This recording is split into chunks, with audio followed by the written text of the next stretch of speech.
There was no doubt anymore. Skynet had created a cybernetic organism. It was designed to blur the line between a man and a machine. People started to think that there were Terminators amongst us, wolves in sheep's clothes. Some of us left, even though we hadn't seen any other infiltrators yet. Or at least, we didn't think we had.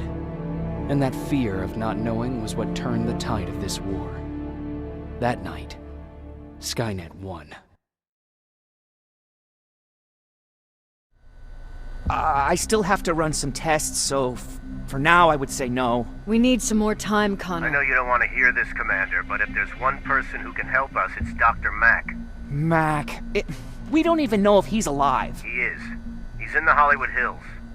We knew a time would come when we'd need him again, so we've kept an eye on him. Wait. You've been watching him without telling me? Let your emotions cloud your judgment before, Commander. That's why I decided that Mack's whereabouts were no longer This is your bullshit. concern. He can't just magically fix all of our problems. He's a man, not a god. A man that makes That's mistakes. enough, Commander. You know what happened last time. He's the reason Perry's I dead. said that's enough. Sergeant Rivers? Yes, sir. TechCom believes that being marked for termination is a badge of honor, a sign that we're doing something right. We wear it proudly. And knowing you're wearing such a badge, Rivers, is all I need to trust you with handling this mission. Commander Barron will fill you in on the details. Good luck, soldier. Over and out. Looks like you're going to Hollywood Hills. Dr. Edwin Mack is the one who taught us how to use Skynet's weapons, so there's a chance he can do it again. Take him that second-generation plasma rifle and see if he's able to reprogram it. If we want to use Skynet's weapons, we need to bypass their encryption lockouts. How will I find him? He's obsessed with surveillance. So when you get there, look for any cameras, biometric sensors, or any other tech stuff. He should be around. That's it.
What do you need?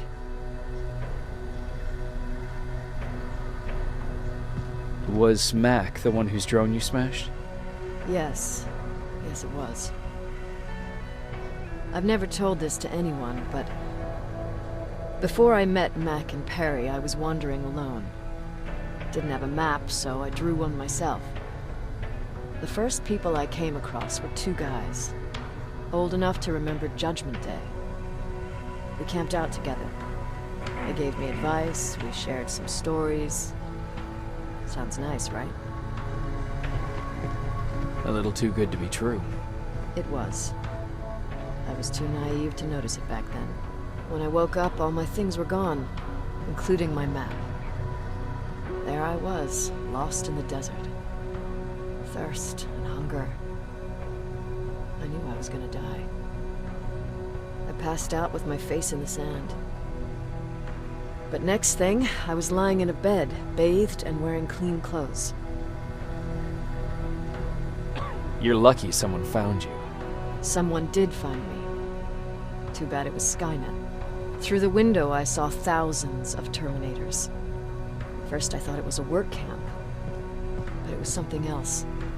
A Skynet research facility. They kept me alive, but I didn't know why. I thought I was the only human there. But after a while, someone came into my cell. A man. Well-dressed, clean-shaven. You want to take a guess who that was?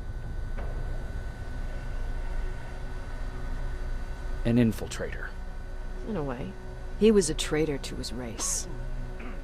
Bastard was selling every piece of knowledge the machines didn't have. In return, they gave him everything he wanted. When he was done stuffing his face with food, he had another request. He wanted a whore. It lasted months, until I got to wrap a towel around his neck and make his eyes pop. You don't want to see people for what they really are. I've seen their true face. That traitor, those two guys in the desert, Mac, they all showed it to me. It's not pretty. The truth is, the only reason I fight for the Resistance is because I despise people just a little less than the machines.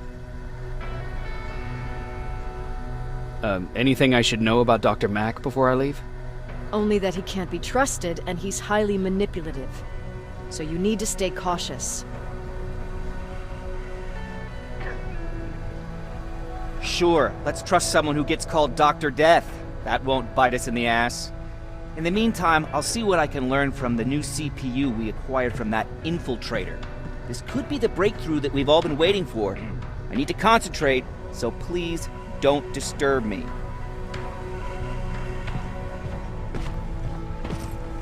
Jacob, do you have a minute? Of course. I've heard that you're going to Hollywood Hills. Well, with Baron yelling like that, the whole shelter heard. He wanted me to tell you if I needed anything, so here it is. When you get to Hollywood Hills, could you stop by my old house? It's near the Griffith Park tennis courts. I wonder if Peter went there and left something for me. I know he'd be stupid to go there, since now it's behind the Annihilation line, but then again, he was always full of stupid ideas. I'll see what I can do. Thank you.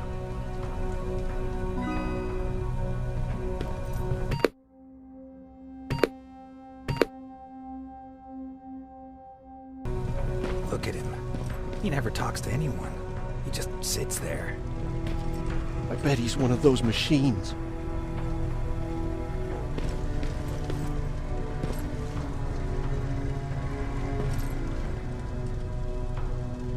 Jacob. Earlier, you said that a new era started. What changed? Well, for one thing, with Tucker dead, I became the new leader of the group. Something I never expected or wanted, for that matter. What did you do about it? That same night, I looked around at all those people who survived, and I felt scared. Scared of what they expected of me. I started to walk away like I was on autopilot.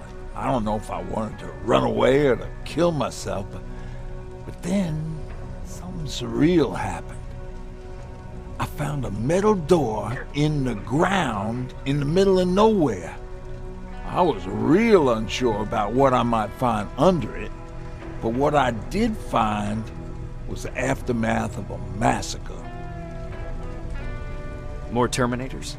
That's exactly what I thought at first, but it turned out to be something even more scary. It looked like they decided to commit suicide.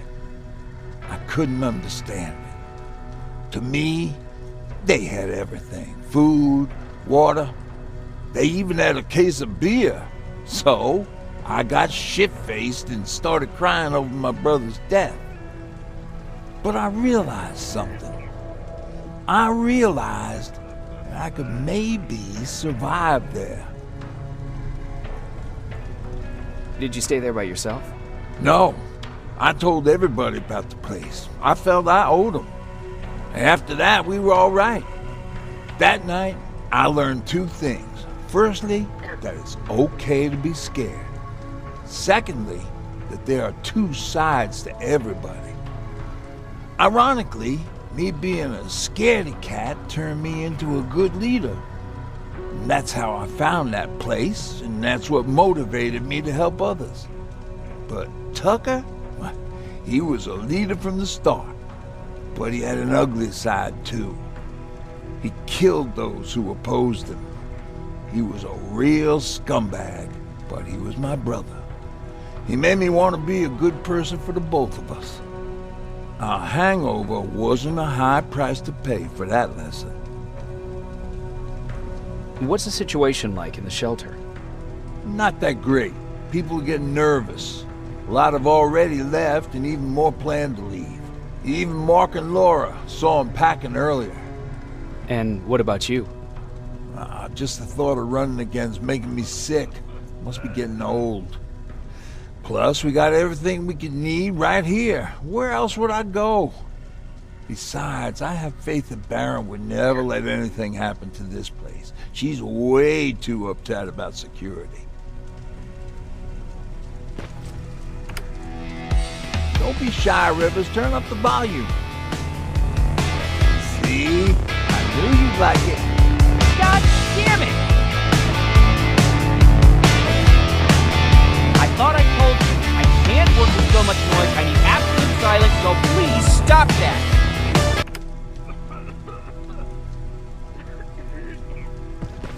I swear I should just join Skynet! Oops.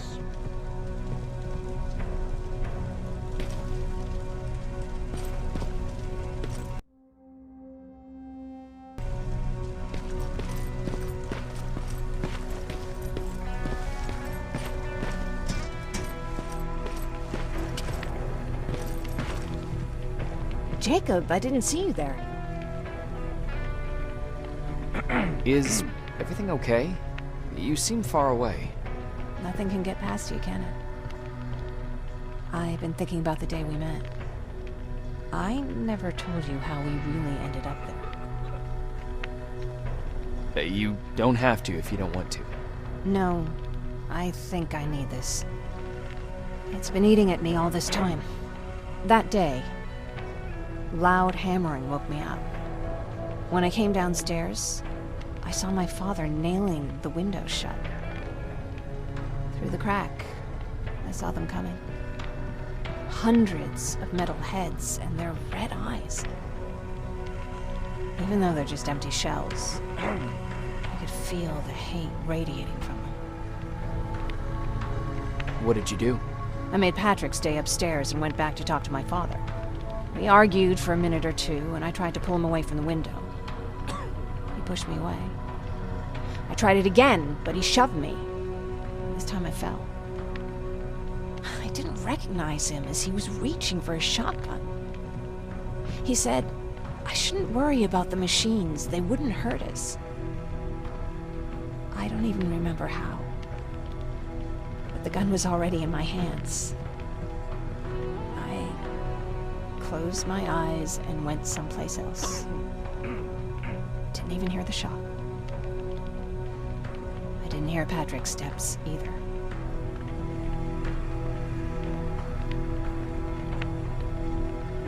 He saw you? He did. He was staring at me like I was a stranger.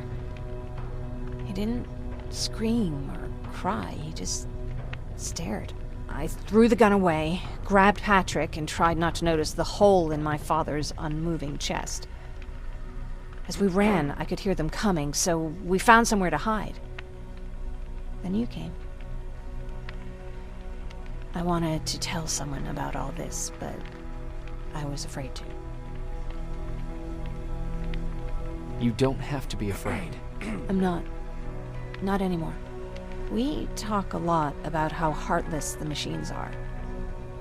And I started to think that maybe I was too. I probably would have convinced myself of that if it wasn't for you keeping me sane. Thank you for everything. I never thought I would find a friend in times like these. Where's Patrick? He's getting ready. I'm taking him with me. I figure it's time for him to see what's out there. Where are you going? I'm going out scavenging. Don't worry. I'm past thinking about running away. Knowing how much you'd miss me made me not want to leave.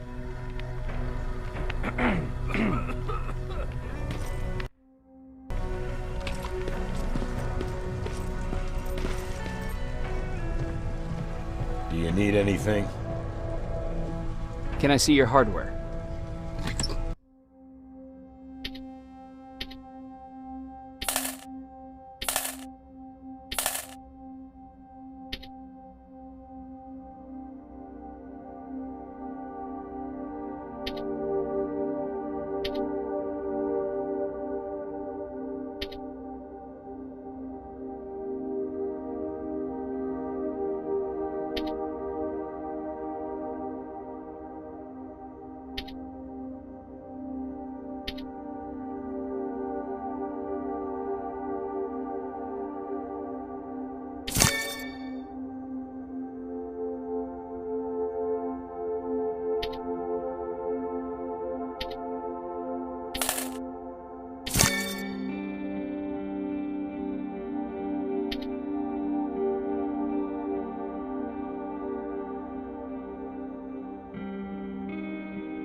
Is it true?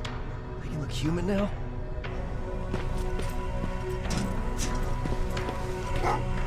Well, what's with the dogs? They've been like that ever since they brought that thing in.